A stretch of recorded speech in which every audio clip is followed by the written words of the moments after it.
Maoist పార్టీకి భారీ ఎదురు దెబ్బ తగిలింది. తెలంగాణ క్యాడర్ కు చెందిన 41 మంది మావోయిస్టులు పార్టీని వీడి జనజీవన స్రవంతిలో కలిసిపోయారు. తెలంగాణ పోలీసుల ఎదుట లొంగిపోయారు. 41 మంది క్యాడర్లు ఒకేసారి లొంగిపోవడం ఆ పార్టీకి తీరని లోటు అంటున్నారు.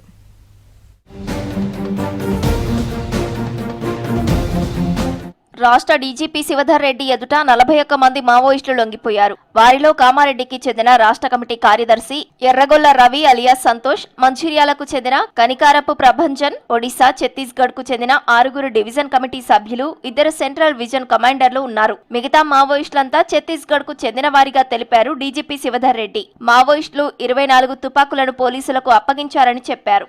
తెలంగాణ పోలీసుల సమక్షంలో 41 మంది సిపిఐ మావోయిస్టు పార్టీకి చెందినటువంటి అజ్ఞాత కాడర్లు 24 వెపన్స్ తీసుకుని వచ్చి లొంగిపోయినారు. తీసుకొచ్చినటువంటి వెపన్స్ లో 1 LMG, 3 AK-47 rifles, 5 SLR rifles, 7 INSAS rifles, 1 BGL grenade launcher, 4 303 rifles, 1 single shot rifle, 2 air guns తో కలిపి మొత్తం 24 వెపన్స్ తోని సరెండర్ అయినారు. లొంగిపోయిన వారికి ప్రభుత్వం క్యాడర్ ప్రకారం నగదు పరిహారం అందిస్తుందని తెలిపారు డీజీపీ. ఆయుధాలతో లొంగిపోయే వారికి కేంద్ర ప్రభుత్వం కూడా సహాయం చేస్తుంది. 41 మంది మావోయిస్టులపై 1,46,00,000 రివార్డు ఉందన్నారు. కేంద్ర రాష్ట్ర ప్రభుత్వాల నుంచి వారికి రావాల్సిన పరిహారాన్ని అందిస్తామన్నారు. తక్షణ సాయం కింద ఒక్కొక్కరికి 25,000ను అందించనున్నామని తెలిపారు. ఏ రాష్ట్రాలకు చెందిన వారిని ఆ రాష్ట్ర ప్రభుత్వాలకి అప్పగించనున్నామన్నారు. యూనిట్స్ లో పనిచేస్తున్న వాళ్ళు మొత్తం కలిసి 41 మంది లొంగిపోయినారు. అందులో 2 తెలంగాణ రాష్ట్రానికి చెందిన వాళ్ళు, మిగతా 39 మంది ఛత్తీస్గఢ్ రాష్ట్రానికి చెందిన వాళ్ళు. కొమరం భీం, ఆసిఫాబాద్, మంచిర్యాల డివిజనల్ కమిటీ ఒకటి ఉంది. అది జిల్లా కమిటీ స్థాయి ఉన్నటువంటి కమిటీ. అది దానికి చెందినటువంటి 2 సభ్యులు లొంగిపోయినారు. ఇందులో Erragolla Ravi alias Santosh, alias Prashanth, alias Praveen, alias Mahesh. ఈయన తెలంగాణ రాష్ట్రం కామారెడ్డి జిల్లా ఆరేపల్లి గ్రామం.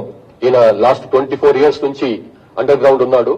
ప్రస్తుతం మావోయిస్టులో మొత్తం 54 మంది తెలంగాణ వాళ్ళు మాత్రమే ఉన్నారు. వీరిలో 6 మాత్రమే తెలంగాణలో పనిచేస్తున్నారు. లొంగిపోయిన మావోయిస్టులు అప్పగించిన ఆయుధాలన్నీ పోలీసుల నుంచి కొల్లగొట్టినవే అని చెప్పారు డీజీపీ. ఆర్మీ, పోలీసుల దగ్గర ఉండే ఆయుధాలే మావోయిస్టుల దగ్గర ఉన్నాయని తెలిపారు. దేశంలోని అన్ని రాష్ట్రాల పోలీసులకు ఆయుధాల సీరియల్ నెంబర్లపై సమాచారం ఇస్తామని చెప్పారు. వారికి గతంలో మిస్ అయిన ఆయుధాలను అప్పగించనున్నామని తెలిపారు డీజీపీ శివధర్ రెడ్డి.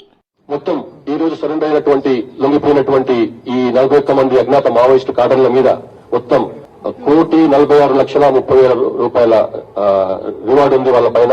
వాళ్లకు ఈ డబ్బులను వాళ్ళకు సంబంధించినటువంటి డాక్యుమెంటేషన్ పూర్తి చేసేసి బ్యాంకు ఖాతాలు తెచ్చిన తర్వాత వాళ్లకు డిమాండ్ డ్రాఫ్ట్ రూపంగా గానీ చెక్కుల ద్వారా గానీ వాళ్లకు అమౌంట్ అందజేయబడుతుంది.